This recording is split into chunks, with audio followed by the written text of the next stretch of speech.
What's up? It's your boy Kevin to turn on this motherfucking YouTube shit. This is serious. Wow, what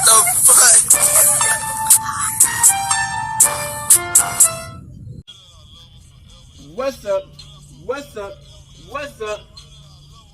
It's your boy Carti on YouTube shit. Hey man, we are Lit entertainment, man. Turn. Today, 2 motherfucking days straight here outside Crip gang. Insane style, man. Make sure y'all fuck with your boy. We ain't gonna stop, man. Free Palestine. Free Congo. Russia whoop Ukraine ass. Change fix up these borders. You know what I'm saying? Stay turned up with your boy, man. Success don't happen overnight. You dig? Don't let people try to tell you how to do your own shit. Go hard. Never give up. And make sure you get that paper, that money on. And have faith in Yahweh. You know what I'm saying? Because at the end of the day, hey, it got to be a place after this. You dig what I'm saying? So we all got to get prepared, man. And stay, you know, we got to stay prepared, so we're going to get prepared. You dig what I'm saying? And let's turn up with your boy. You dig what I'm saying? Coming to us a black Hebrew Israelite gang, a Jew, man. Let's turn up in this bitch. Alright, boom. Today, 2 motherfucking days straight here outside Crip gang. Alright, gang. So, we finna talk about this shit, man. First off, we gotta give it up. Shout out to Playboi Carti for finessing Aiden Ross. You know what I'm saying? He a fake Jew. One of the motherfuckers, you know what I'm saying? You need Crip. Who, you know what I'm saying? Yeah. But we don't really fuck with Playboi Carti like that either. Playboi Carti is weird, demonic, and you know what I'm saying? On some weird shit, gang. You know what I'm saying? His songs are weird. The symbolism he be putting up is weird. Everything about him is weird. You know what I'm saying?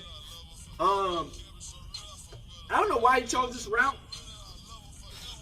Probably for the money and fame. But it's like, bruh, you know, we don't mess with none of that shit. You know what I'm saying? That's some weird, goofy shit. You know what I'm saying? Because at the end of the day, man, that shit is weak. You know what I'm saying? That just shows how weak you are. You know what I'm saying? Like, strong people keep their faith in Yahweh, even through the struggle. They won't give up and do all this demonic bullshit just to get attention and get to a position. You know what I'm saying? So, we caught a video of this nigga with a thong on. And if y'all did not know, we watched the video about Playboi Carti a few weeks ago. He got in a traffic stop because he was trying to speed race to his pregnant baby mama. I said this nigga had nails painted and how his hair looked. I said this nigga gay as hell. That nigga probably got piped out in jail. Like, we know we don't mess with none of that gayish. You know what I'm saying? Like, at all. You feel me? So it's like, you know, that's weird shit. You know what I'm saying? That's gay shit. And it's like, we don't mess with that. You know what I'm saying? And it's like, this nigga got a whole thongs on, bruh. Like, what is Goofy doing? You know what I'm saying? Goofy. Like, it's almost like they controlling this nigga, man. I don't know if he did it on himself, or they trying to make that nigga do it just to, so you keep relevant. You know what I'm saying? Like, cause he disappeared for 10 years and popped back up and started giving out some music like a Goofy. But it's like, man, I just never seen the thrill and how Playboi Carti even got into the space of rapping. For people to say that he was one of the best. Like, I never said that. I don't even think he's in the top 10, to be honest. Like, I don't listen to music at all. But, you know, people be saying it. And it's like, you know, so I got these videos which shows his backstory. And recently, the events where, you know, it led to him getting arrested and him stealing Aiden Ross' money on. So I hope y'all enjoy these videos. stay turned up with your boy. We gonna keep on putting in the Northside, man. You know, we one of Yahweh's warriors, you know, so we always go hard, man. Stay turned up and always try to succeed. Be the best version of yourself each day. And yeah.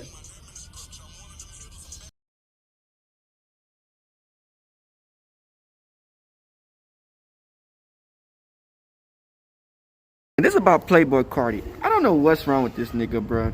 He's weird as fuck, nigga. I don't want to be around this nigga at all. Weird ass.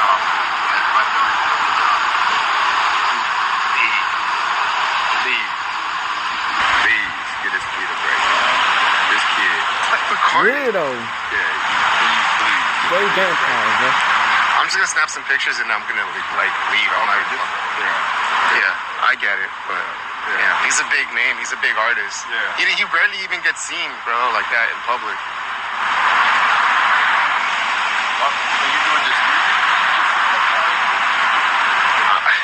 I don't think he's gonna trip, bro. No, I'm telling you, that's what I'm talking about. Like, yeah. No, I get it. I know you're trying to do your thing.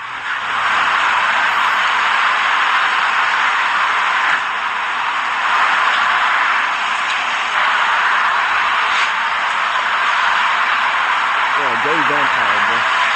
Weirdo.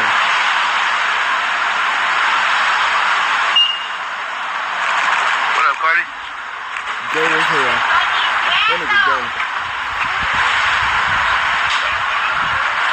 I told y'all niggas, bro, when he got locked up, that nigga was gay as hell. Anybody who got nail polish is gay. Now stand on that.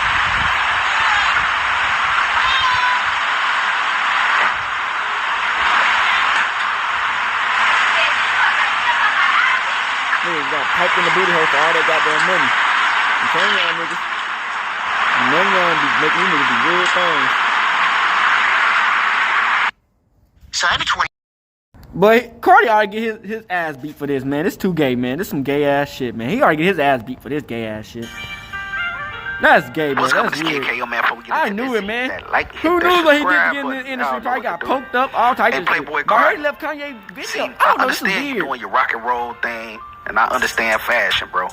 But this right here, bro. That's gay. You took it too far, gang. That's gay as hell. This man got on a onesie lingerie snap-off piece, folk. Like, folk, ain't nothing in the world that you can say that can justify you putting on a onesie, gang. And a thong. Like, you took it way too far. Like I said, man, this not even fashion, bro. Like, you a grown man, dog.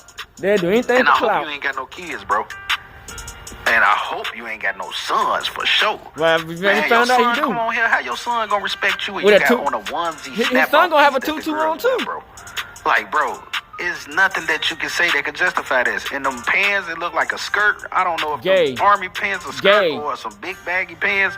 You got them sagging down. I don't know bro. what You he got doing, the bro. panties hanging out the back like you a female, bro. What is you doing, bro? Get back to yourself, bro. Boy, foo-foo. Don't get caught up in the money and the fame and the fans. And they do it. Don't get caught up in that, we bro. ain't with none of that foo-foo Like, ish. I don't know if this some new age rock and roll type. I don't get your vision, That's gay, gang. bro. Like, this is to the extent you pushed it too far this time. Yeah. I ain't gonna lie. Like, I would have rather you did your demonic stuff where you be doing I don't know. the bull, All that shit horns. I would have rather you did that, bro. Your 666 type vibes. He gave that shit to you came like Ice that, Spice bro, and shit. with devil horns on, like you was painting your face and all that, making you look like a devil and stuff. I would have rather you came like that, gang. But you coming like this, for with the snap off penny, bro. You got a see-through onesie on, gang, with the snap off, and he got it hanging out the back, bro. And this is what you wanted, so this is what you gonna get. And these are the people that ain't want to rock with. We finna talk about your ass, bro. I hope the other bloggers post you too, man. This man looking like a freaky, folks looking like a freaky rock and roller and shit. For you look like a dangerous freaky soldier, folks. Your ass like a dangerous freaky soldier, gang.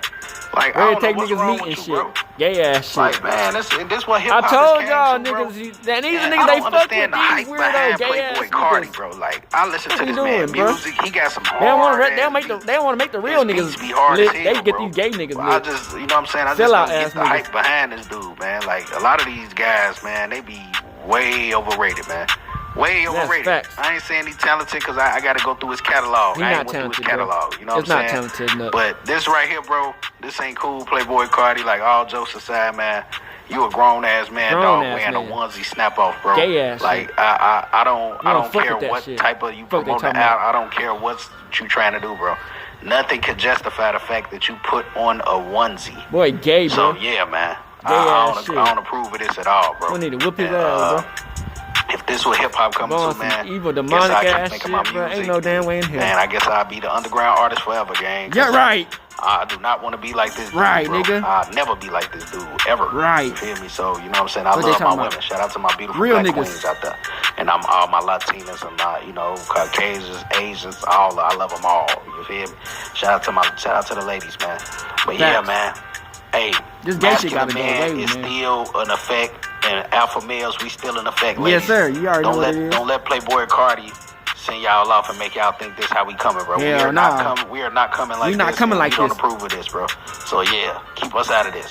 But yeah, Playboi Carti, you tweaking, gang. You need to go reevaluate yourself, man. You probably need to go back to the trenches or something and go kick it, bro. Because you done went too far, bro. Painting your fingernails and all the lipstick and stuff and all this shit, bro. You weird now, bro.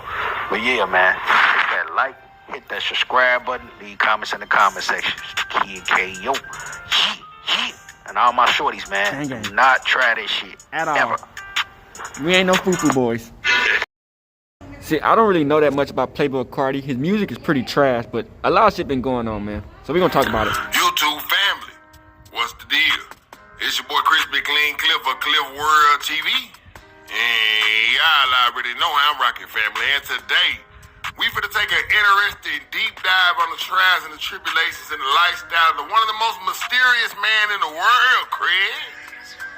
Yeah, Playboi Carti. We finna go ahead and swing on down to Clayton County. Yeah, we finna go ahead and swing on down to Riverdale, Georgia. And we about to see what's to this whole Playboi Carti and the henchmen and the backstreet homicide gang out there in Atlanta, Georgia, man. Hey, it's actually going down now.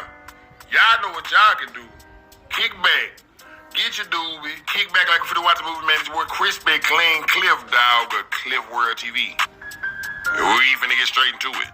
Playboi Carti was born Jordan Terrell Carter, September 13th, 1996 in Riverdale, Georgia.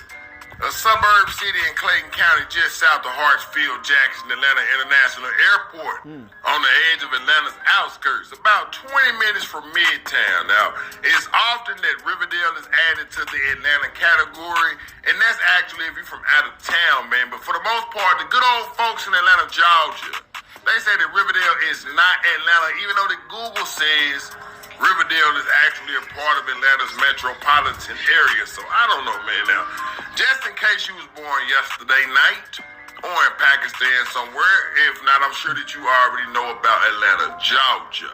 But in case you don't know, let me give you a real quick, brief history lesson now. Atlanta, Georgia is actually the hometown to whom many may say the biggest dream in the world was from, man. And from a dream so big that it manifested into a reality that we can all look around and see evidence of today. Yes, you guessed it, man. Atlanta is the birthplace of Dr. Martin Luther King of the Ebenezer Baptist Church. And he was born and raised in Atlanta, Georgia. Now, Atlanta will also be the birthplace to a beverage that we all love and enjoy to this very day. Except one active ingredient since then has been removed. Might anyone want to take a guess to what that drink is? Like OG Mako from Atlanta, man. You guessed it. Yeah, it's Coca-Cola, man. In May 1886, Dr. John S. Pemberton, a pharmacist in Atlanta, Georgia, actually created the syrup for Coca-Cola. Now, this is a very interesting fact to say the least. Now, of course, Atlanta will also later be named the Black Hollywood of America. And the city had a stronghold over the music scene for about 2 decades and running. But anyway, that's enough about Atlanta. Back to the subject at hand. Now, despite young Carti actually being from Riverdale, Georgia, he actually grew up in the inner city of Atlanta. And growing up, he'd have influences from multiple different walks of life. He actually lived in Riverdale for 15 years of his life. And his main musical influences early on was Atlanta rap legends like Shawty Lo, and Gucci Mane. But he'll also draw inspiration from the legendary man in the mirror himself, Michael Jackson. Yeah, when young Carti was a kid, you can catch him doing a moonwalk, you heard me. But during the time that he actually fell in love with hip-hop, it would be former Young Money artist Currency, the hot spitter, that was at the top of his inspiration list. Quite the humble taste, if you ask me, compared to the music that he actually puts out today. But anyway, let's move forward. Now, although Riverdale wasn't poverty-stricken or as ghetto as most of the neighborhoods is in Atlanta, like the Zone 6 area, Riverdale was actually high in crime rate for a suburban town. Oftentimes, young Jordan will find themselves into rifts with neighborhood kids, but never will it be actually anything as major as the beefs today. Just some kiddie arguments over basketball games and who was the best rapper in the game. Now, young Jordan will actually be musically inclined at a young age. Oftentimes, you can catch the young boy rapping to himself until one day his family would overhear the little egghead-shaped little dude in the living room rapping, and it sounded like he was actually spitting bars. Now, that's when his family would go into their pockets after they had entered to the living room and encourage the oval-shaped head boy to keep on spitting. Now, his family would go into their pockets and start raining down dollar bills on the boy like a stripper at the body tap, but for some strange reason, this actually did something majestic to his ego. It had pumped his head up. Now, one may debate whether this was the moment he decided to be a rapper or later, but I guarantee you that it actually played a pivotal role in his confidence spike. Anyways, he personally never really thought much about it. He was just freestyling, man, just one of the many things that he liked to do and that he was actually good at. Now, in fact, in those years, his main focus was basketball. He really wanted to make it to the NBA and be like Kobe Bryant or Allen Iverson. So while attending the North Springs Charter High School in Sandy Springs, a city in northern Fulton County and a suburb of Atlanta, young Jordan always had hoop dreams. Yeah, young Jordan was hell-bent on going to the NBA. But like many young children in their teenage years, Jordan would start experimenting with that sweet sticky doja. Yeah, they say young Carti was filling his backwoods up with that Pepe Le Pew. And he felt like he didn't really need to go to practice because he really thought he was AI for real, man. Now, not only that, the boy wouldn't even study for his test. He was one of those kids that'll show up to school with no pencil, no backpack, no paper, hell, no brain. Now, by the end of the day, he would always seem to have it on. Now, needless to say, such minor preparations would be the exact reasons why his grades were very lackluster. His team coach expressed to him in a real Coach Carter-like fashion that, hey, look, if you don't get it together, then you was off the team. Now, from then on out, the two had friction, and him being the diva that he is now, he decided that he was going to go ahead and quit the team.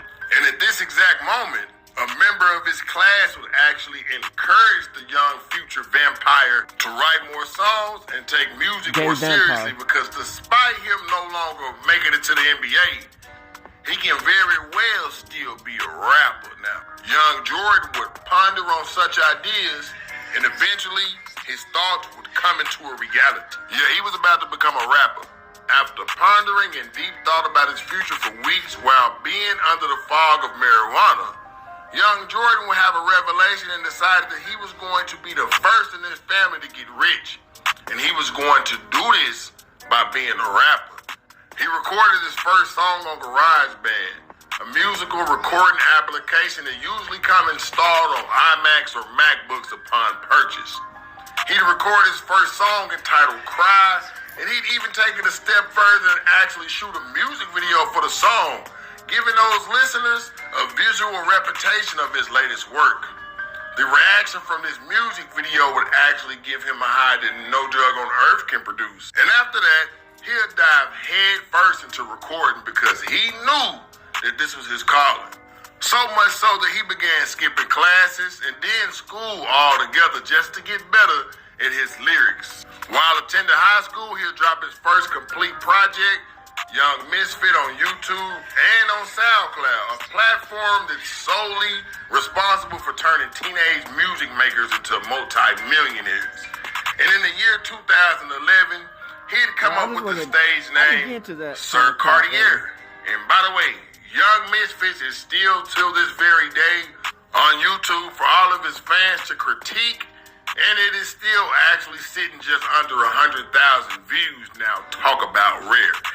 Anyways, the now self-proclaimed Sir Cartier knew that rapping would lead him to fame and fortune, but it didn't happen overnight. In fact, he knew that in order to be a rapper, he had to be fly.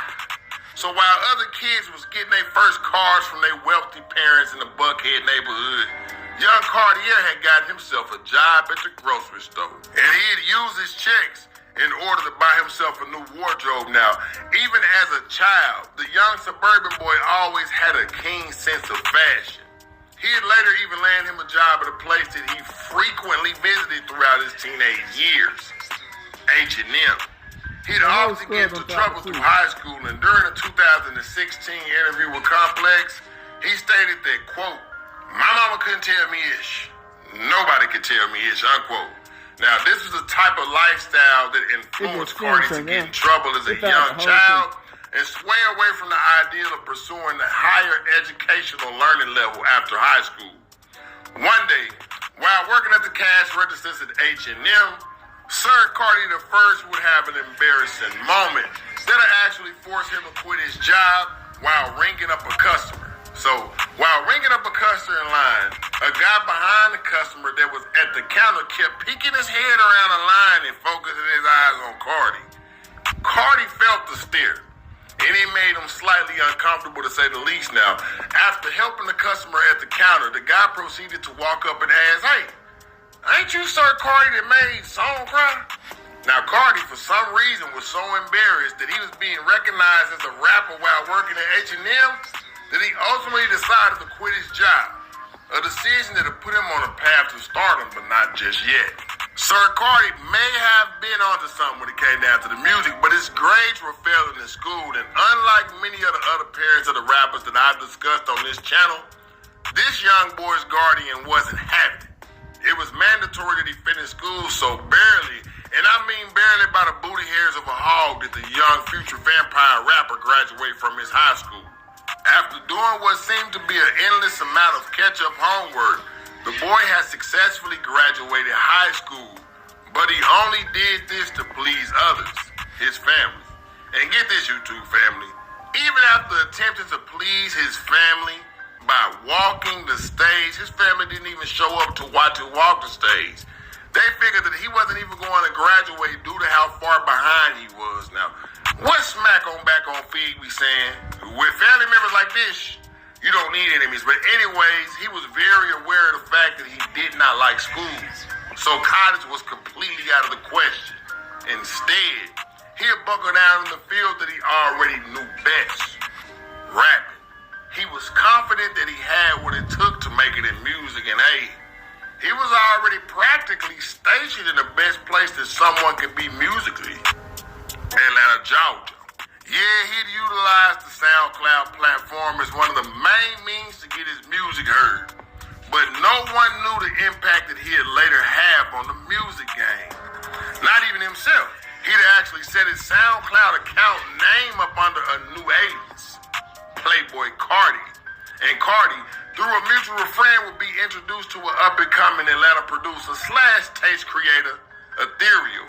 A producer who, unlike many type beat YouTube beat makers, Ethereal only worked with artists that he potentially felt a personal connection to their music and online aesthetic. Being selective was an understatement. Ethereal was actually famously known for turning down paying artists. He would actually turn artists down that actually had the money. So after getting a vouch from the redacted friend, he'd arrange a meeting between the two minds with the two creators at a studio in Atlanta, Georgia. Immediately upon being introduced to each other, Carti would tell Ethereal that he didn't want to rap on those super bassy type beats. He, just like Currency, an artist who inspired him earlier on, decided that he didn't want to rap over trap beats at all. That instead, he'd like to create his own unique wave when it came down to his overall sound. These two creators, needless to say, hit it off. It was like the universe had aligned the two on the perfect timeline with the overall goal in mind. The studio sessions were filled with magnetic energy that could be felt from a mile away. Ethereal would later introduce Carti to Father, the owner of an underground record label, Awful Records. Father, aka Centil Orlando Mangum, is an American rapper, songwriter, record executive, record producer, and the head of his own label. Now, although he was from Mississippi, the young nappy-headed producer was actually operating out of Atlanta, Georgia. And after being introduced to Carti, he'd actually hear a song that Carti had uploaded to SoundCloud entitled Young Zanho. That currently sits at about 1.5 million views on the Sinuous YouTube channel to this very day. Now, on the song, he will be heard stylishly rapping about the purple stuff that he pours inside of his cup. Now, it actually had remnants of A$AP Rocky's Purple Swag, if you ask me. But nevertheless, Father would be so captivated by the slurry, syrup-induced anthem that he'd ultimately decide to sign the unique rapper to his underground rap label, Awful Records. Carti had made an alliance that would serve him well. Now, while being other Father's record label, he'd begin to really hone in on this sound that he was creating. And he'd create these rare pockets during the creation process that almost seemed to be decades ahead of his time. Now, when he dropped the tracks Lost and Talk, it was almost like he discovered a new artist line within himself. This was during the era of the Migos in the years 2013 through 2015. Nothing on the Atlanta rap scene sounded quite like Carti's. In the last months of 2014, Playboi Carti would be introduced to another up-and-coming producer that had a very unique beat tag. The now infamous Mexico Dro, founder of Plug Music. Plug went on to be a subgenre of trap by the boombastic productions and the rattling hi-hat drum patterns. Plug is said to be a dreamy, laid-back, atmospheric, spacey, airy, minimal, catchy, overall jazzy, atmospheric sound. Now, these were the type of rare beats that Carti was looking for. So like two magnets with no space between, the two were stuck together like glue. Mexico Joe and Carti would go on to record legendary cult songs like Money Counter, Plug, and By Myself No Help. After linking with Father, Mexico Dro, and Ethereal, the three watched as Carti's online presence and SoundCloud go from maybe 13 plays a day to being reposted and favorited by hundreds.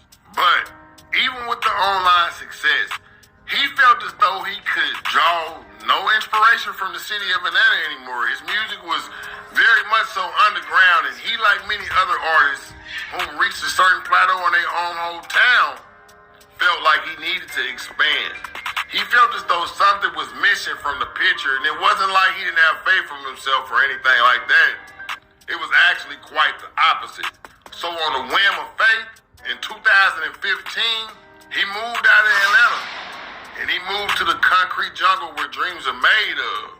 The city where if you put your mind to it, it's nothing that you can't do. Now, anyways, the young boys would move to the Big Apple, New York City. Now, while it may seem like it was the American dream to make that move at the time, he was actually living in his Connect's house, a place that had frequently had people running in and out of it at all times of the hours of the night.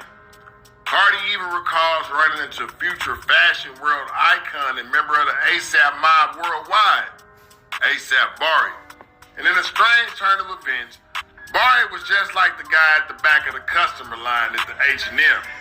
He recognized Carti, only except this time it didn't embarrass him, but instead it gave him a signal that he was on the right track. Somehow, but I'm sure it was through A$AP Bari, Carti would link up with another fashion bigwig in New York. Well, actually from Atlanta, but he was in New York at the time, and he was a tastemaker, Ian Connor. Ian Connor was being seen frequently amongst the A$AP mob's entourage. Ian would take a personal liking to Carti. It was probably because of the birthmark on his cheek that made him stand out to the stylistic African boy. I don't know, but whatever it was, he decided that he wanted to manage Playboi Carti. Carti would actually take this notion into strong consideration, and he eventually decided he no longer wanted to move forward with Awful Records, but instead, he decided to take Ian up on his offer to manage him, a decision that proved to be sound later on down the line. Now, as I stated before, Ian Connor isn't only a fashion icon, but he's also a hip-hop tastemaker. Now, during the rise of Kanye West, music and fashion has since fused into one of the same, with music parallel in the fashion world and vice versa. And from this, we get Kanye West and Virgil collaborations, where Virgil actually designed the Watch the Throne cover for Ye and Jay. And then we get the ASAP Mob, which was practically brand ambassadors for Virgil's Pyrex brand, that eventually turned into Ben Trio, and then later it would evolve into Off-White. Well, Ian Connor was also amongst the big names in the fashion scene that seemed to be emerging out of nowhere in New York City at the time. Ian would take to his personal Twitter account and Instagram account in order to get Carti's music heard. People trusted Ian's ear for music just as much as they trusted his fashion sense. All while this was going on, Ian would introduce Carti to the face of the ASAP Mob in 2015 at South by Southwest, ASAP Rocky. And to Carti's surprise again, Rocky had already heard of Carti's music, and he couldn't believe it. Everything was moving at the speed of the light. He was literally just back home in Riverdale working at H&M, and now he was being recognized by artists like ASAP Rocky. He had to keep going. He'd go on to release his single Broke Boy in 2015, and it'd get a mass amount of exposure. And off of the momentum of Broke Boy, he'd go on to yet again drop a song that for me, this was the song that personally put Carti on the map for me. This is actually my first Playboi Carti song. Fetty, featuring no other than the Cream Click member himself and Rock Nation managed artist and Houston's very own Maxo Cream. This song would get amazing feedback. Actually, the feedback would be phenomenal, considering the fact that just 1 year and a half ago, he was in the trenches of Riverdale. If I could even say that in the straight scene. Ain't Waka Flocka for Riverdale. Anyway, the boy was on his way to stardom.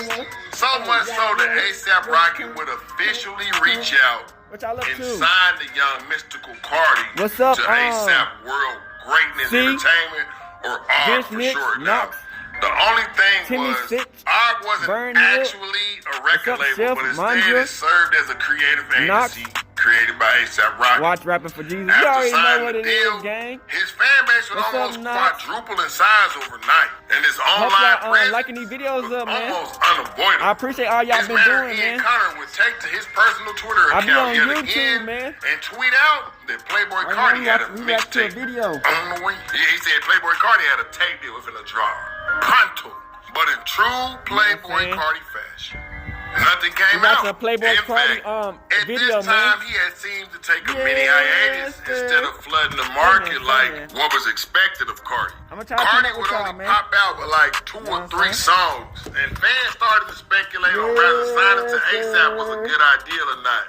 And they would even come up with imaginary beefs, alleging that Rocky and Carti had some funk behind the scenes. That was until they saw his name featured on the Cozy tapes on the song Blowing Minds Skateboard, featuring ASAP Rocky, ASAP Nas, ASAP Ant, and Chief Keef. A star-studded lineup, if you ask me. This would also be around the same time that he'd be seen with the vintage shoulder-rolling miniature Pomeranian lapdog, Lil Uzi Vert, whom was officially official member of ASAP Mob and YSL. And Rich Gang. I mean, hey man, the man got connections. But anyway, the two would actually go on to collaborate on a cult classic entitled Left Right. And in 2016, Carti would land the deal at Interscope Records, making him a real deal officially signed artist. Now, just to put things into perspective, the era of rap between 2012 and 2017, rappers were still trying to get signed to major rap record labels. So this would be no small feat. Good his seeing y'all, dreams man. had You know what I'm actually saying? We'll come keep true. on, And after the signing, later that we'll year, keep on doing these videos, 2016, man. Rocky promised Carti fans that a mixtape was on the way. And the fans got nothing. Yeah, we didn't hear a little Bo Peep from Playboi Carti for a little while, man. It was really disappointing. They didn't get nothing at all, not even a tweet. A trend that would follow Carti later into his career. Now, a few months into 2017, Carti would jump back on the plane and head back to the city that made him, Atlanta, Georgia. But this time, he had accomplishments in front of him, and now he had something behind him. He was way more confident as an artist. Way more confident than the artist that had left to New York just 2.5 years prior. Once landing back in Atlanta, he'd actually linked with an Atlanta producer / Sean Cotton lookalike Pierre Bourne. Nah, for real, man. Pierre Bourne looked just like Sir Mikey Rocks and Sean Cotton put together, man, from Say Cheese. But anyways, Pierre would actually cook up the instrumental for his later hit, Woke Up Like This, and then he'd send that off to Lil Uzi Vert to lay his verse on. But Pierre was one of those producers who actually liked linking in the studio and working with the artists in studio, so he wasn't too pleased, to say the least. Actually, he was pretty upset, but the two, they worked it out, and on April 14, 2017, Carti would drop the mixtape of the summer, self-entitled mixtape, Playboi Carti, and this had the song Magnolia on it. Man, this song went on to be the song of the year. It actually went 2 times platinum, man, and in the concrete his position on the 2017 XXL freshman cover. After the heights of his 2017 year, Playboi Carti would go on another hiatus, but this time he'd pop back out and he'd be seen with a superior milk woman, milk goddess, the queen of all milk, Iggy Azalea. And in 2020, they would actually have their first son. Now, no one knew that Carti actually had real street shit brewing in Atlanta, Georgia, so we finna go ahead and get off into that trench talk. Now, apparently, Carti is a member of the Backstreet Homicide Bloods in Atlanta, Georgia. Now, according to Fox 5 News in Atlanta, Georgia, them boys is just a real beef. Now, when I heard this, YouTube family, I damn near couldn't even believe it, because every time I see Playboi Carti, he's dressed up like Buffy the Vampire Slayer going through an emotional phase. Turn up, man. So, I just couldn't see the young mystic werewolf getting into any riffs. But in fact, he did. Now, apparently, even naming his latest project, Whole Lot of Red, was a nod to his affiliations with the Bloods in Atlanta. Now, it is alleged that Playboi Carti and his gang were being a deadly feud with another emerging Zone 6 artist, Ola Run, who is currently being held in federal prison in Virginia. And as a matter of fact, YouTube family, y'all already know what I'm about to say. Do y'all want to hear an untold story of Ola Run? Let me know in the comment section now. Anyways, Ola Run is a part of the Henchmen Sex Money Murder Bloods in Atlanta, Georgia.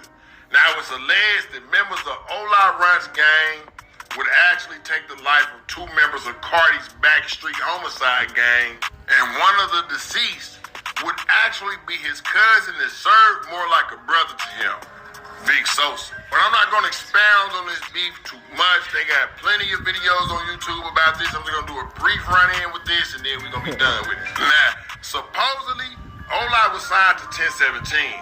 Carti would use his highly anticipated studio album, Whole Lot of Red, and on one of his songs, Stop Breathing, Carti would actually take jabs at the self-proclaimed henchman gang, stating that he had somebody shank Ola Run for a whole pie. And on that same song, he also said that he was smoking on henchmen that got a nigga fried. Now, it's uncertain how Big Bank from Duct Tape Entertainment formed a relationship with Carti, or even if they have a relationship at all. But at the same time that this was going on, Big Bank was also beefing with Ola Run. Yeah, what? I'm the nigga that was trying to help niggas get paper. Nigga, I tell the nigga Savage, look, like, bro, I got a young nigga out my hood, and they going crazy, just came home, ink the nigga. Get what they do the first day they get in the meeting? Him and his pussy ass daddy, booty opener. The first day they get in the meeting, you say, yo, Yeah, we back, gang. Bro, I don't want them niggas on. I have to come back. Hey, restricting my TikTok. Y'all looking at them niggas like, bruh. Hey, man, say. I appreciate all the people who come through this What bit. the hell? Like, that's some big You know shit. what I'm saying? I start seeing I react to these videos, you know what I'm saying? Mike Will, I put all these folks. Message your boy. Nigga, these are facts. You can ask me folks. I got the receipts. We trying to stay turned, man. I can't sign on nigga out my hood. Because I didn't know how niggas is. I tried with the little bitch ass nigga. Y'all look John too. Ace. The nigga bitch too. Ugly ass nigga just went in.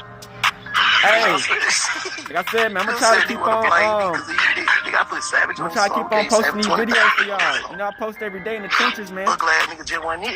People be going up missing in this up where I'm I at. said I wasn't doing that no more. So Hey, I'm out here though. Like, You know what shit, I'm I'm gonna saying? help the nigga get him some money. I'm gonna try to turn on everybody else. I just ain't gonna be involved with putting the nigga on my page. Nigga, I got receipts for this shit, bro. The boy be doing reaction And they all videos. in my shit. Love you, OG. Love you, Which I love too. But 2-3 months later. Hey, I'm gonna try to keep it low key because Gucci TikTok, gave you attention they be trying to ban and Gucci ain't age fucking with restrict. that nigga. You know what I'm saying? Cut off a boy Big voice. shit, I know. Gucci ain't fucking with that nigga. Gucci just doing what The he got boy to do. reacting to videos, man. You see, he got a little Fujiato. You know what I'm saying? Them niggas You know, on the north side, man, it be tough out here, man. I try to get online when I can. Yes, sir. I know this You already shit know we like that bitch. blue. Yes, sir, that blue dude be clueless. However they want to do it. I'm Appreciate talking you. about it to the world. Appreciate it, user. Reacting to videos, man. And problem child, your daddy named Big O. Big O is a preacher. Y'all heard Big O is a preacher, man. Big O is a preacher and he's a chef. He cook food, no dope. Y'all heard me? Universe. My father You send me a don't know. TikTok, Your Universe. father cook Appreciate it, food, nigga, appreciate it, man. Turn And then up, turn listen, up, Big turn Bank up. started fucking your mama when she was like 14. What's up, Vince? And he was like What's in his up, 20s. Juice? So that shit like you his What's that up stepchild. to? Feel me? Oh, that's why you feel like. Yeah, You that's know, why they they be feel trying like to that, man. turn, you know we turned up. Turn up, nice side. Big You know Bank what War I'm saying? Daddy. Hey, man, say, man. A nigga know I'm he's gonna try to a upgrade every day, you know what I'm saying? As soon as I get on this, you know what I'm saying? We gonna go crazy. I love it though. That shit make that popular. Y'all don't even know. Y'all niggas just fucking with us. Hey, man, say, man.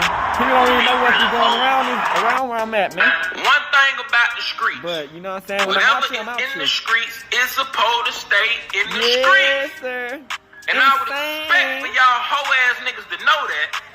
But y'all got these fake ass OGs who doing this same gay ass internet shit with y'all. Hey, man, say, man. So y'all What y'all think up that to? shit cool. Who y'all favorite rappers, All man? that Kevin Two goddamn Turks? screaming and yelling and going on live and Appreciate y'all, getting man. in your feelings, calling niggas Hey, out. man, say, man. All that You shit, know, we some been hoe shit, fighting. man. All that You know what I'm fake saying? ass We been doing all gangster shit types y'all of niggas ish. be doing online You know what I'm don't saying? scare nobody, Hey, man, say, that man. shit really be dry snitching for the gangster shit that's Hey, gonna man, happen to say, y'all man. ass soft line. Hey, man, you know we So from all Texas, real man. niggas in the South, streets, man, don't let down these hoe south, ass man. niggas play y'all niggas You off know, the we be streets, dripping, man. man. Cause these niggas on We that on that internet gas, shit. man.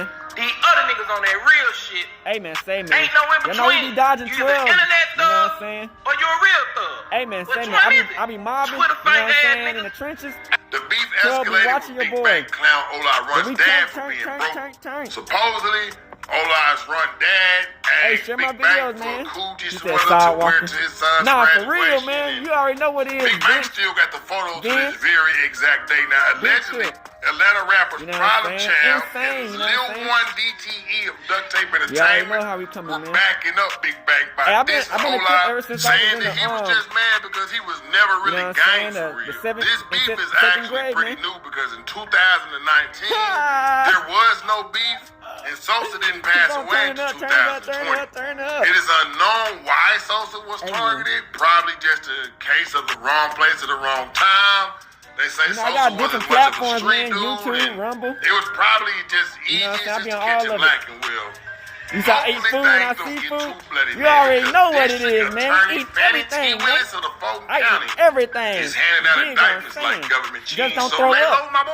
You feel what I'm Anyway, saying? 2023 of Hey, today, food make me feel Playboi good. Carti's Sometimes I gotta impact on finesse it, the you know what rap I'm game saying? 5-finger remains the discount. same. In fact, 5-finger he seems discount. to You be dig what gearing I'm up saying? for yet another drop because he's back teasing fans with snippets. Let me see if I And he can even do dropped a it. music Ryan. video with a song You know, they produced by tryna, Kanye they West. So tryna it's gonna be edit interesting to YouTube. see Let me see. what this project's about to sound like. Like Give me a I said, second. my boy, Man, lay low and get your chose, man. Lay low and get your chose. Anyways, YouTube family, man, it's your boy Chris Big Clean Cliff of Cliff World TV. This y'all already know. If there's anybody that y'all want to hear, make sure y'all hop in that comment section and let me know. And as I always tell y'all, this is not the full documented story of this artist. Of course, it would take way longer than a 35 to 40 minute video for me to explain everything that's going on in their life. But anyways, man, it's your boy Chris Big Clean Cliff of Cliff World TV now. Yeah, they do. Right now they're not doing it, man. Yeah, you mad, Wheels? Are you on flats, man? Are you on flat, man? Hey, man, who wants the smoke, man? YouTube family, I'm gonna need y'all to tap in with my girl here by Honey, man. She a CEO, loctician, beautician, all around miracle worker out of Spokane, Washington. But if that bag is right, she will fly to you. Now I'm telling y'all, I done seen her turn some solid twos into dimes. Some solid twos into dimes. Some weight at the back of the line, so you ain't gotta wait lines. If you need your retwist, if you need your edges laid, if you don't want to go outside looking play, man, because I'm telling y'all, some of y'all. Why you mad? Rappers climb to the top of the industry. It's seen as normal to bring their friends and day ones with them Carti so they can enjoy the life of fame and luxury together. Man. However, in many of these cases, people switch up, either due to jealousy or simply because the relationships weren't real in the first place and only existed so they can leech off each other. This is a common occurrence with the narcissist himself, Playboi Carti.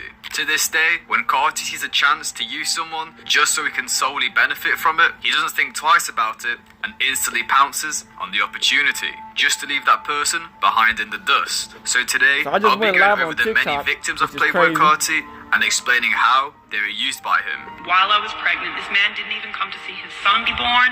He went to Philly to play the PlayStation with little Uzi. He thought that was more important than seeing his son be born. At the beginning of Carti's music career in 2014, Carti would meet the producer Ethereal through mutual high school friends. Now, Ethereal is known to be very selective with who he works with, but with Carti's friends speaking very highly of him, they instantly got to work. I'm from South Carolina. I went to Sandy Springs High School and met up with my nigga Ethereal, and then since then, you know, we just clicked up.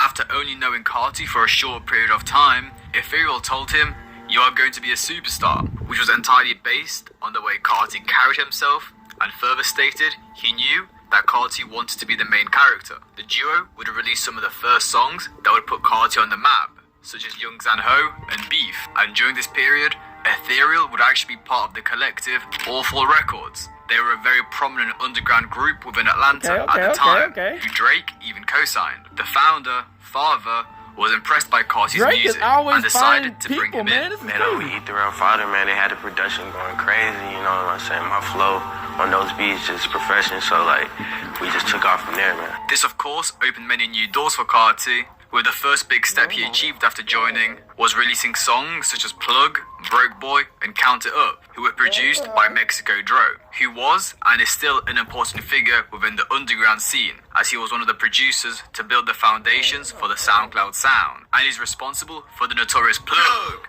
These songs were important to Carti's career, as it was the first set of music which people took seriously and got people talking about him. Now that Father had seen the potential of Carti, he treated him as his protege and attempted to promote him as much as he could. He would post him all over their social media, make music with him, and even take him on tour. Carti was growing quick within the underground, which caught the attention of many people, with one of these being the New York-based fashion designer Ian Connor, who introduced Carti to A$AP Rocky and the A$AP Mob. Sometime around 2015, Father wanted to officially sign Carti on paper to Awful Records, and so far, nothing was official. They were a collective, not a label. But as soon as Ian Connor and Rocky heard of this, they immediately flew him out to New York and got him signed under Rocky's label, Org. Because by that time, he might have already been A$AP. Or he might not have been A$AP, but I think he was already talking to Rocky and Barney. But after signing, it would come out that Carti was not paying his producer Mexico Dro and a couple of other producers. Before this information came out, Carti and Dro were a notorious duo in the underground, producing many hits. And to see them fall out was a shock to many underground listeners.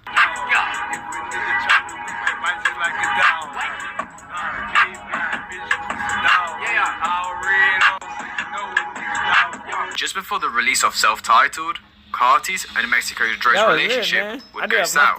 Dro would take to Twitter to diss Carti after he supposedly ran away with his beats and never paid for them, with one of these beats being for the song Plug, featuring Rich the Kid, Carti, and Kodak Black. Dro would even call him out on Twitter Live. Carti, if I catch you, nigga, I'm your ass. It's over with. I'm taking your chain. I'm taking all your fucking money, nigga. Damn. But after their falling out, Dro would land credits on Carti's self-titled as he produced the song Had To and had his ad-libs used on the song Let It Go.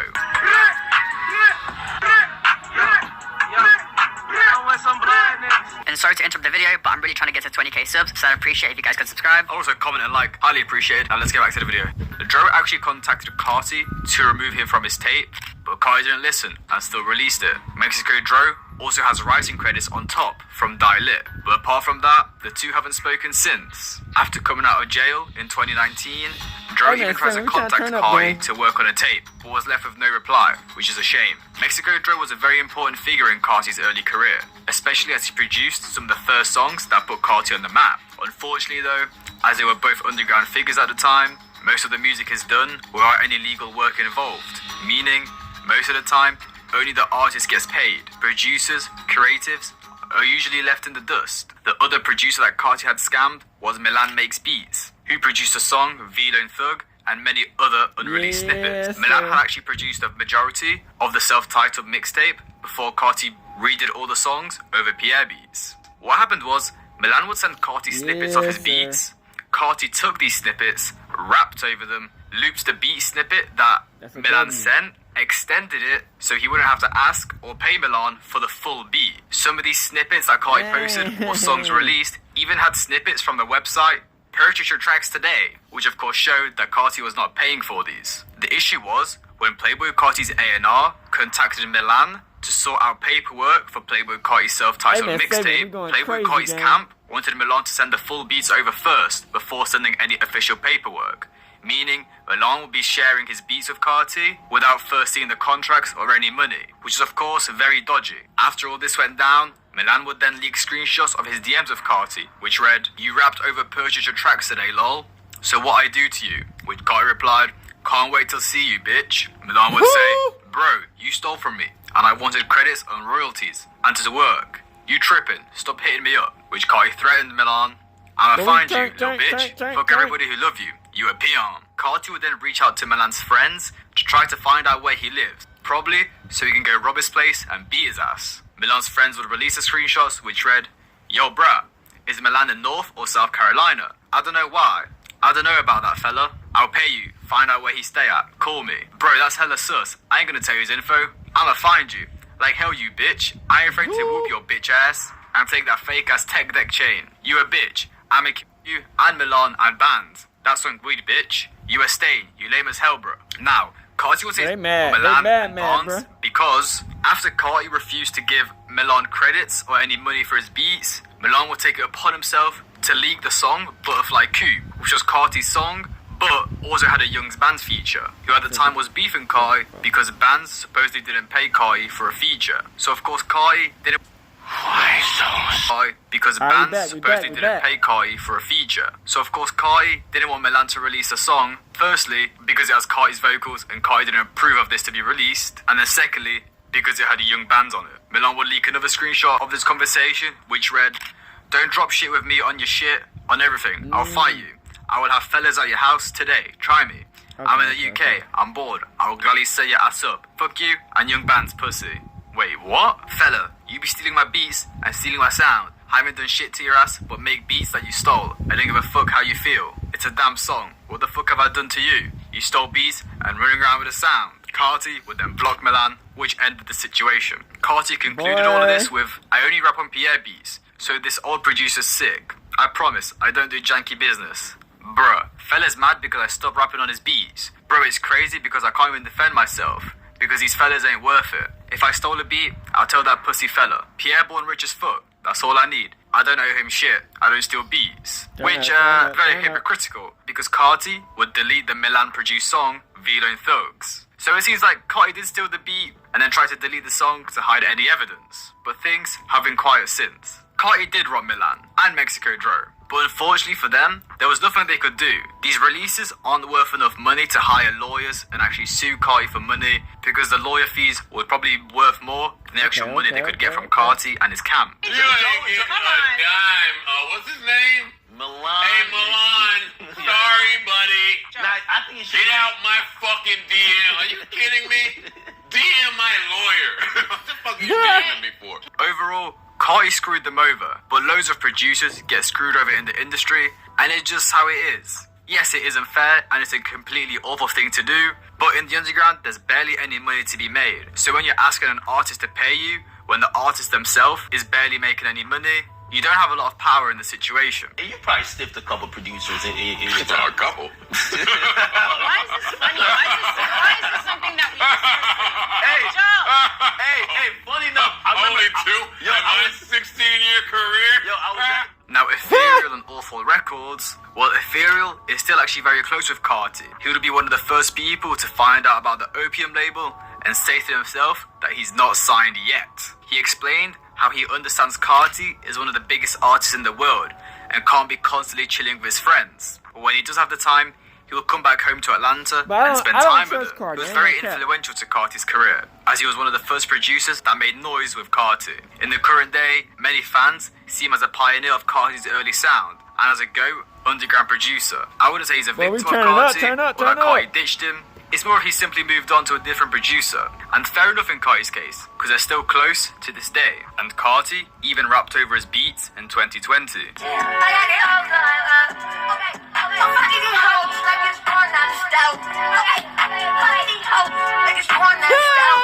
Then Awful Records, who Carti really left in the dust. After he signed to ASAP, he even came out in an interview and said, I always wanted to be a boss. I made myself a boss, though. And he even stole one of Awful Records' merch designs. The group definitely helped him find his feet within the underground, but realistically, this small collective from Atlanta could only get Playboi Carti so far. So it was mainly Ian Connor and A$AP Rocky that took him to the next level.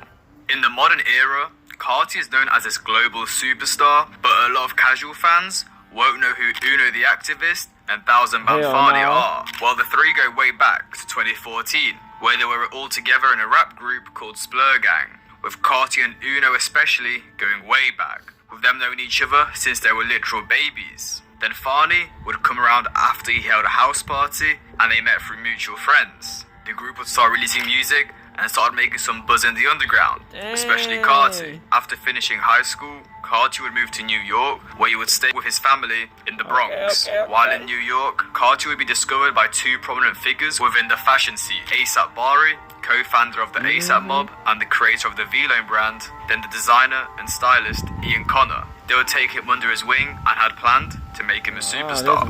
They would introduce him to A$AP Rocky, who in that year of 2015 had just released his second studio album, At Long Last A$AP, selling 140k units first week and debuted at #1 on the US Billboard. Carti would be A$AP Rocky's protege and would become close friends with him. Eventually, they all became one really big crew.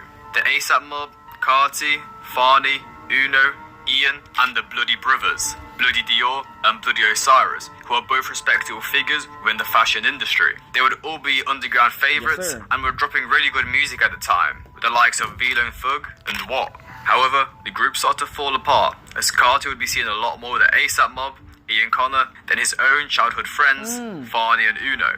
Which, if you think about it, it makes sense.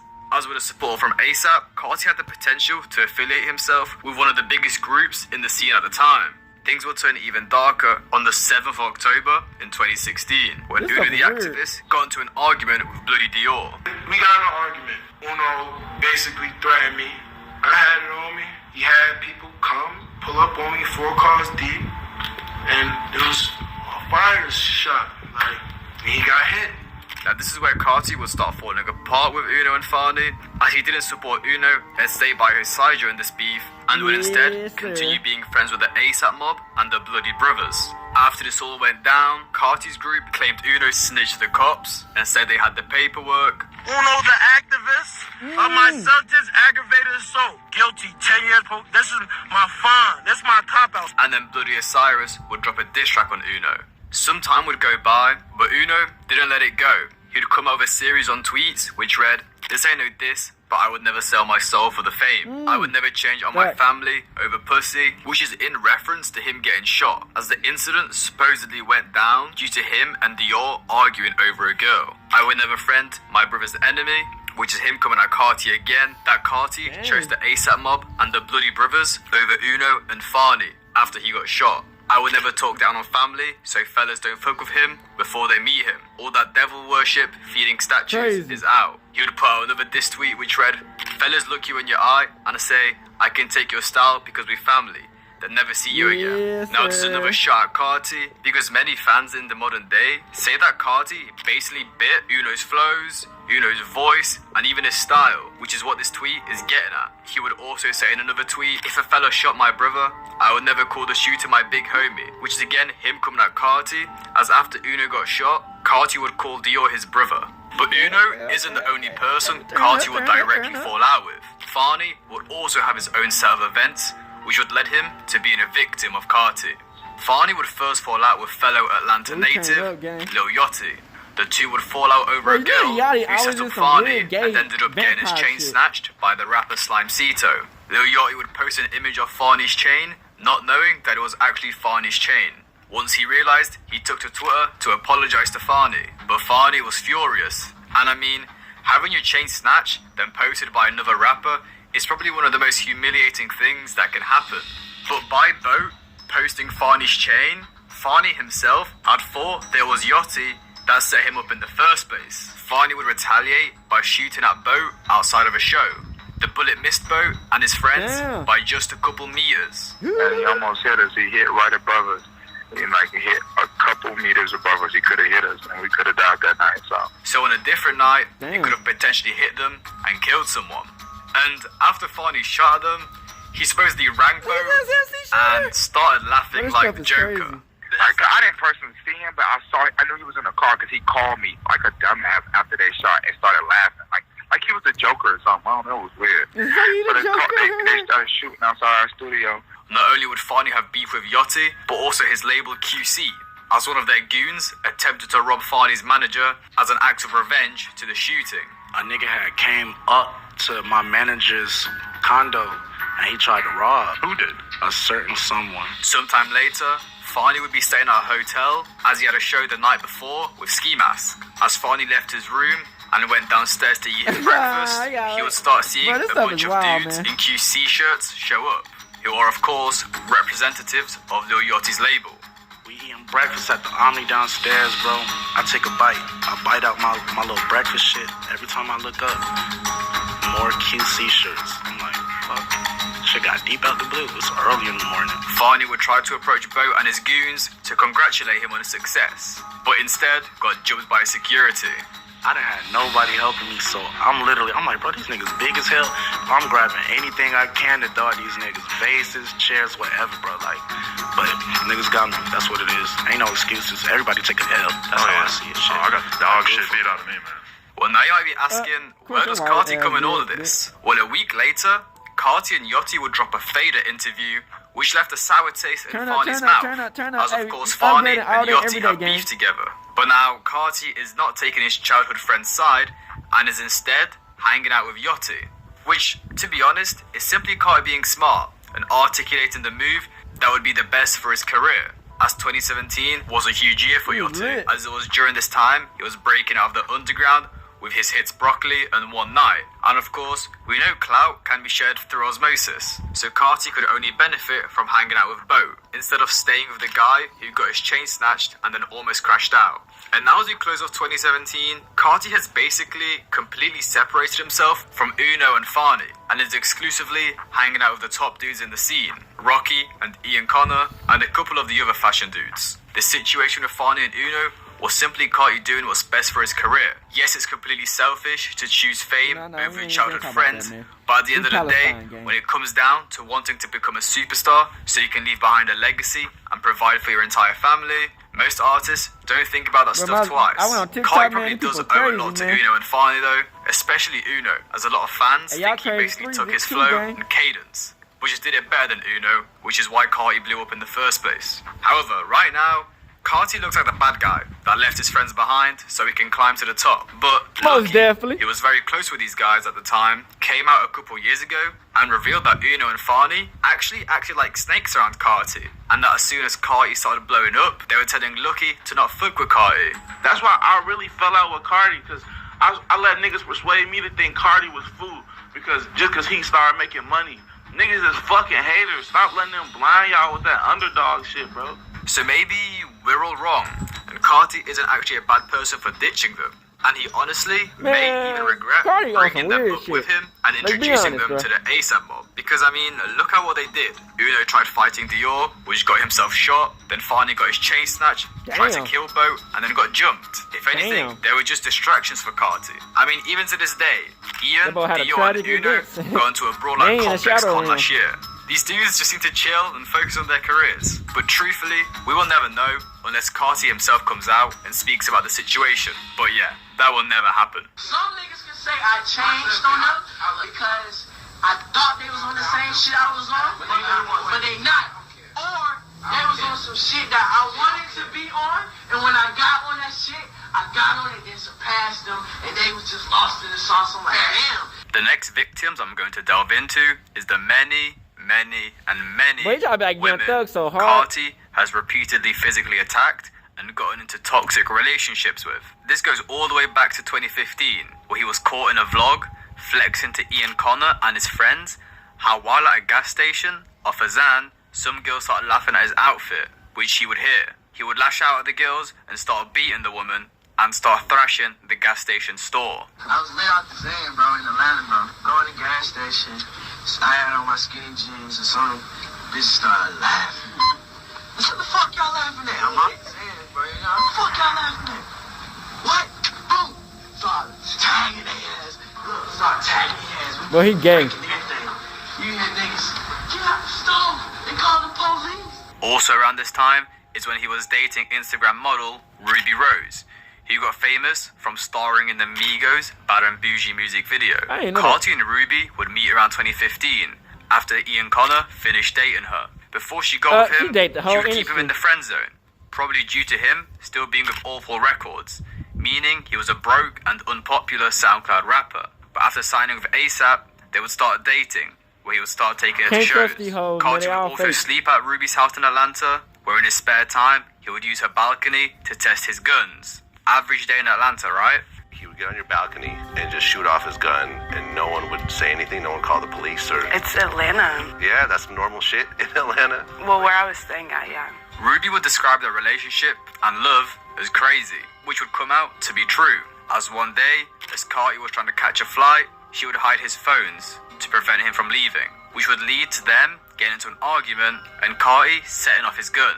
We got in a little argument because I hid his phones before his flight. Goofy. It just was like we were outside. He like, it wasn't directly at me. It was just more like in the vicinity. If you search this up on YouTube, the media portray this as if Carti shot directly at Ruby, but it was more so of Carti shooting up in the air to intimidate Ruby so she would give him his phones back. Either way, he was very wrong for that. In 2017, Carti and Ruby Rose would get at it again, when Carti would be arrested for domestic battery. At LAX, Carti and Ruby were ready to enter their terminal when Carti asked Ruby to call her mother to check in, but she didn't want to.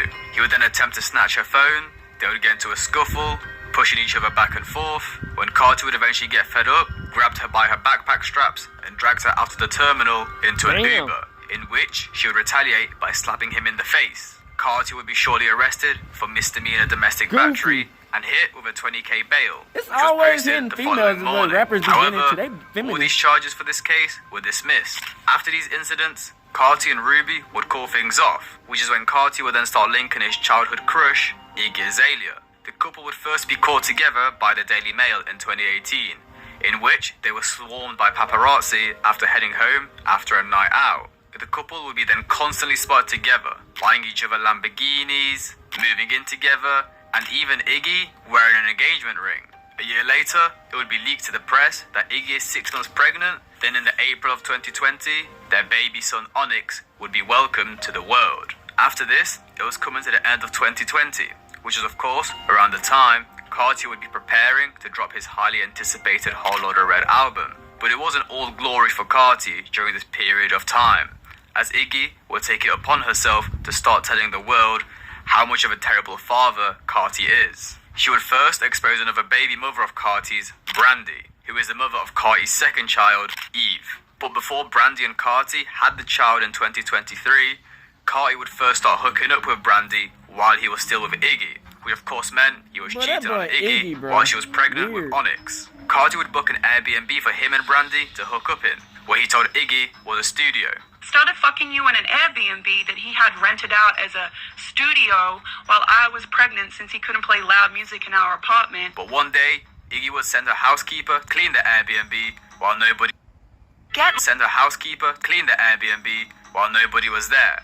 But the cleaner left her Hoover. This is when the cleaner would return to the studio, only to find Brandy sitting on the couch, looking white as a ghost, exposed for hooking up with Carti. Bear in mind, while my housekeeper comes to clean this Airbnb for these motherfuckers, there's nobody in there the whole time but Jordan and his couple of little friends.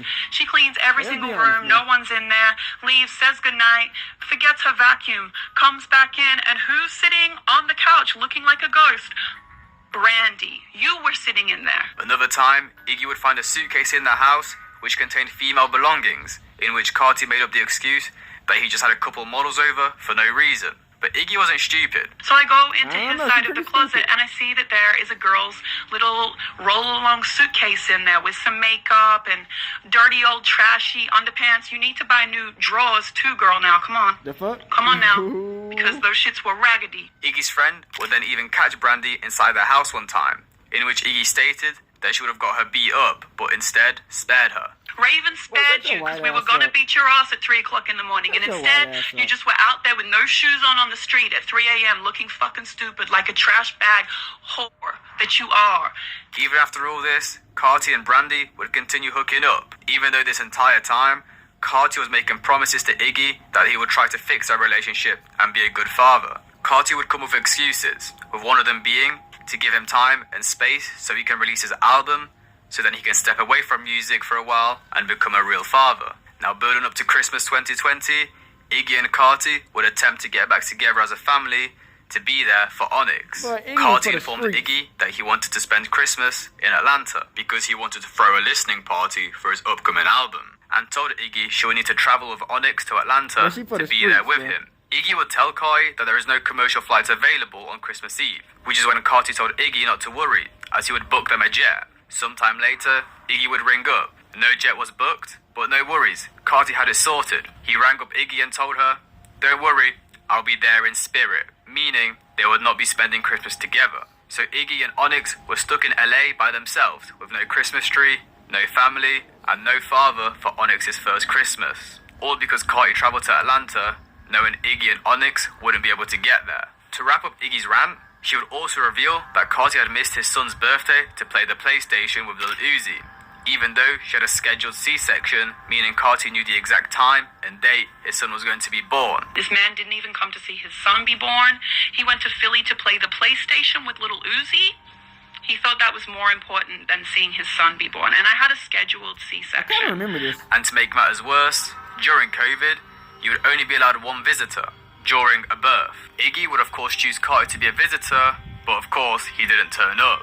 So their son was born with only his mother by his side. Iggy also had to beg Carti to sign the birth certificate multiple times, as he refused to sign it, and from what we know, he still hasn't signed it to this day. But Carti's toxic relationships wouldn't end there, as on the 14th of February in 2023, Valentine's Day funnily enough, Carti would be arrested on a felony assault charge after allegedly choking his pregnant girlfriend. Following an argument over a paternity test, Carti would grab the woman by her throat and pushed her, holding her neck until she could barely breathe. She even told the cops she thought she was going to die, with all of this happening while she was 14 weeks pregnant.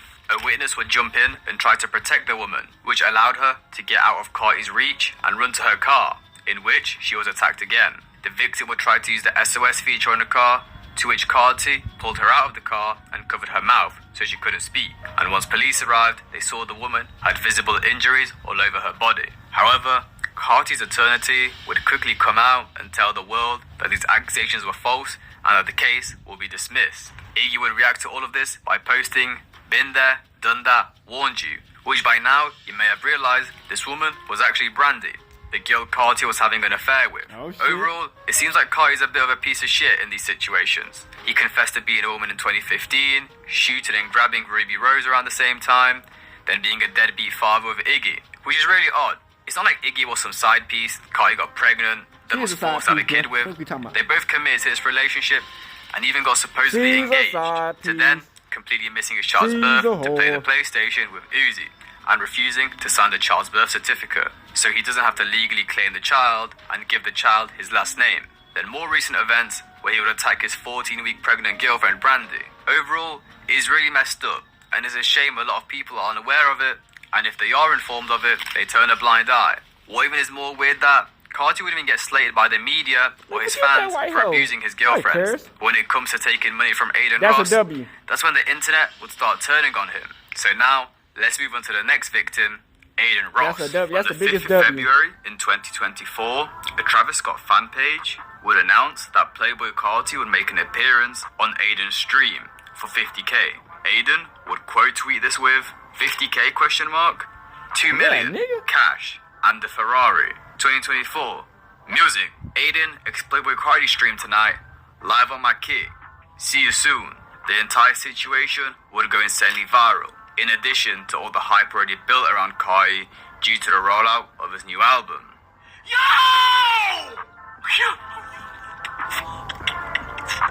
Yo, he snapped!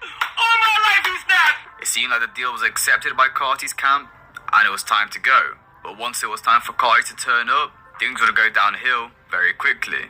At the time Carti was supposed to arrive, there was over 500,000 people sitting there and waiting for him to turn up. But what they didn't know is that he would be almost 2 hours late. But once he did arrive, Carti changed his mind and no longer wanted to be on the stream, which is probably him being afraid of losing his aura points.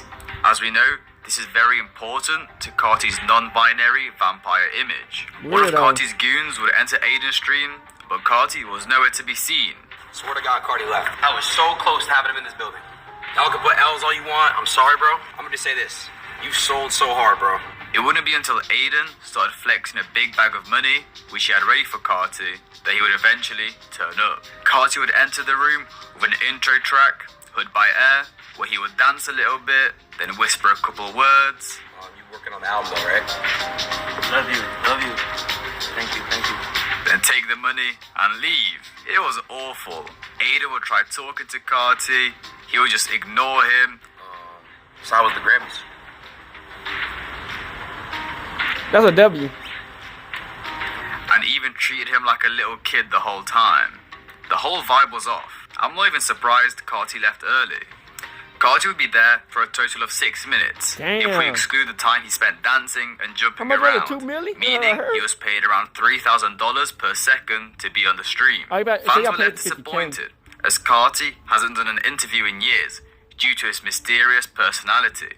So fans were excited to finally see him come out of the shadows. But, of course, that didn't come to fruition. Many people would also try to call Aiden and Carti out, say this was scripted and all for clout. But honestly, I don't think it was. I think Carti and his team probably just saw this 5'7", skinny fat streamer as an easy lick, and they went ahead with it. But Aiden felt like he was scammed, as he said, I have real life family shit going on. I flew to Miami for one day, flew right back here, slept all day because I was tired and jet lagged. Woke up, worked out, came here, sat here for 6 hours, streamed for an hour and a half. He was here, he leaves. Someone's gotta, I'm not gonna say who, someone's gotta call him and convince him to come back. He comes, listens to two songs, says 2 things, and leaves. Don't agree to something on the phone if you can't stick to it. The internet would support Aiden in this, as everyone started going after Carti, calling him a scammer. With this much backlash, Aiden would eventually get in contact with Carti and confirm they are doing a part 2 very soon. To end it off, it seems like Carti has done a lot of scummy things to get to the top, but to be fair to him, it's worked out, and now he's one of the biggest artists in the world. Crazy. So, can we blame him? Oh, but his bad actions don't excuse beating up women. I was only talking about screwing over his rapper friends. I'd appreciate if you guys could subscribe, like, and comment, and I'll see you guys in the next one. Alright, we back. So y'all see from that video game, it's just like, man, that Thoung issue, man, I don't know. I don't know why niggas do this. You know what I'm saying? I don't know why they put themselves on site to be caught up like this. Like, obviously you want niggas to see that he had a thong on. You know what I'm saying? Obviously. You know what I'm saying? But it's weird because it's like, you know, why would you want to just show the kids that you a weirdo? You know what I'm saying? These niggas be weird as hell. You know what I'm saying? It's like, nobody gonna really call him out. Cause everybody in the industry be on some gay shit these days. And then the people beside him probably gay as hell, you know what I'm saying? And they probably encouraging the shit. You know what I'm saying? So they can get some shit out of the nigga. You know what I'm saying? It's just like, shit like that, man, I would never understand how you get put into a situation like this. You know what I'm saying? But he probably been like this, you know what I'm saying? Ever since he was a little kid, he probably been on some weirdo shit like this. But, you know, it's weird because, you know, he get these supermodel type of wives, and then they start doing weird foo-foo shit, beating up hoes and shit. Like, that's weird. All that nail painting, makeup on their eyes, and braiding their hair to look like girls and shit. I'm just like, bruh, so this is what you worked for. This is what you did, all this hard work. So you can come up here and look like a gay vampire and promote some bullshit and demonic shit. Like, it just don't make sense to me, man. You know, whatever he did to get to that position, you know what I'm saying? You know, that's what it is, you know what I'm saying? Motherfuckers not hating, but, you know, it's just talking about the situation, man. It's wild, you know, when he growing up as a kid, you know, he's seen that he was actually a good kid. He just, you know, people change. And unfortunately, they change for the worst. You know what I'm saying? Because he's not promoting nothing good. Ain't like he just, like, look at Ice Spice. Ice Spice doing weird shit at the Super Bowl and getting exposed for it. And it's like, they do this weird shit and they act like it ain't never happened. You know what I'm saying? It's like it ain't never happened. Don't even speak on it. Everybody and mama seen it. Everybody and mama in the world see what's going on. And nobody, and the celebrity who does it don't even speak on it. She could have flipped up and said, hell no, we're just having fun, or whoop the whoop. Bitch don't even speak about it. Then like the mama, what's the mama doing? Mama just using the kid, you know what I'm saying? And the people around them, they probably doing the same damn weird shit, man. It's just, that's what you just see how the music industry, not just rap, the whole music industry, Taylor Swift white ass, you know what I'm saying? She the biggest evil bitch. You know what I'm saying? She been doing this evil ass shit for the longest. How you think she got stayed at the top for so long? The bitch evil. You know what I'm saying? The whole music is trying to get controlled by evil people and getting used. You know what I'm saying? When you have real people, real niggas, they try to counsel them niggas and ban them niggas and take them out. But they have these fake ass, evil ass, weak ass niggas, and that's the shit they want to promote. You know what I'm saying? It never happened. Nothing. You know, that's just the shit I just don't understand, man. You know, this world we live in is weird. You know what I'm saying? All this gay shit gotta go. You know what I'm saying? That gay shit, we not fucking with none of that shit. You know what I'm saying? It's just, you know, when shit like that, you know, it's not good look for the kids. You know what I'm saying? Or just, and if not even a kid, it's just like, bruh, nigga, we don't like that shit. We don't like to see none of that shit. You know what I'm saying? When you a real nigga who like real bitches, you know what I'm saying? You know, you gotta understand with a nigga. You want to see a real bitch. You know what I'm saying? In this world, man, the niggas trying to become the bitches and the bitches trying to become the niggas. It's a whole flip-flop shit. You know what I'm saying? This world is backwards. You know what I'm saying? That's why I say it's the end times, man. You know what I'm saying? Like,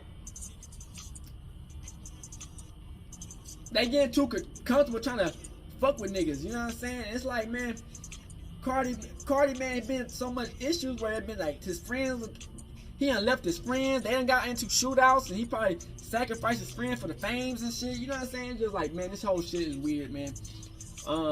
Growing up, man, like I guess he made that one song about talking about lean and syrup and shit, man. And like sometimes, man, it just be the people you know, man, who get you put in that position. But is it for the best? Who knows, man? Like, cause everybody gotta get judged at the end of the day. And it's like, man, you know, Carti, you know, he living his life, and you know, like I said, we fuck with him trying to take Aiden Ross money on, But he said he might do a part 2. I don't fucking know, man. That shit crazy, man. That's a W. 6 minutes, take all that nigga money on. That's a W, man. Hey, he ain't have to rap or do nothing, man. But then they want to get mad, because he shows up late and shit. I mean, that's on him, man. That's y'all, nigga. Y'all didn't have no contract or nothing. Y'all, you just give niggas bread and shit. Fuck it. Niggas don't fuck with you anyway. Aiden Ross, you fake ass you. You know what I'm saying? You be gatekeeping shit. You know what I'm saying? So it's like, we know what's real, man, and we know what's fake. You know what I'm saying? So we already know who's fake. Most of the people who be around that nigga. You know what I'm saying? So we know who the fake ones are, and we know who the real ones are. You know what I'm saying? So at the end of the day, man, we just gotta keep it solid, man, and never sell out. You know what I'm saying? Because we always gonna fight with Palestine, man.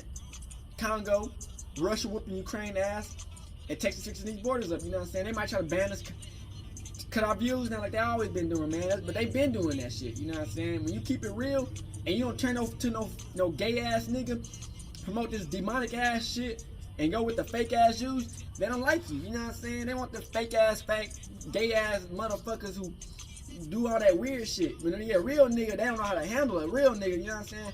And that's why, you know, nigga like me, I gotta stay popping my ish, man, because I see it's affecting the world. And I see that people are listening. You did Crip, so we like, the more people listen to what's going on, man, that Yahweh's real and that Jesus is black and he's real, Yeshua. And you know what I'm saying? We can always keep us fighting and give us that hope, you know what I'm saying? Because during these times, man, they want you to forget about everything and believe in nothing but yourself and the world. And that's opposite. You supposed to put all your faith in Yahweh. Yes, you're supposed to believe in yourself, but at the same time, you might even fail yourself. So you gotta always put your faith in Yahweh. And that's just how it's supposed to be. They are trying to change and flip-flop the shit. So it's like, we see how these niggas be getting to these positions, man. They might be getting piped out. Who knows, man? And it's sad because motherfuckers choose that shit over real niggas. You know what I'm saying? They would rather choose the gay fake shit. So they can feel better about themselves than the real nigga. And that's why, you know, you just gotta know what people you supposed to be talking to, who you want beside you at all times. Because motherfuckers these days, man, they'll sell you out quick as hell just to get a little bit of they word across for you know what I'm saying, shit like that. You know what I'm saying? That's why, man, Playboi Carti, man, I don't know what the fuck that nigga on, man. He just on some weird, goofy ass, demonic ass shit. And, you know, hey, he up for however long, but like I said, man, we live in the end times. We will continue to fight, man. Make sure you like and subscribe, and we out this bitch, man. I'll pray for nothing but success for everybody. And, hey, continue to fight, man. We out here, hood and outside, Crip shit, gang. Hey, Dad, you know, dog, when we link up, dog, this shit be legendary. Even though this is instrumental, you the engineer on it, so Kodak everywhere.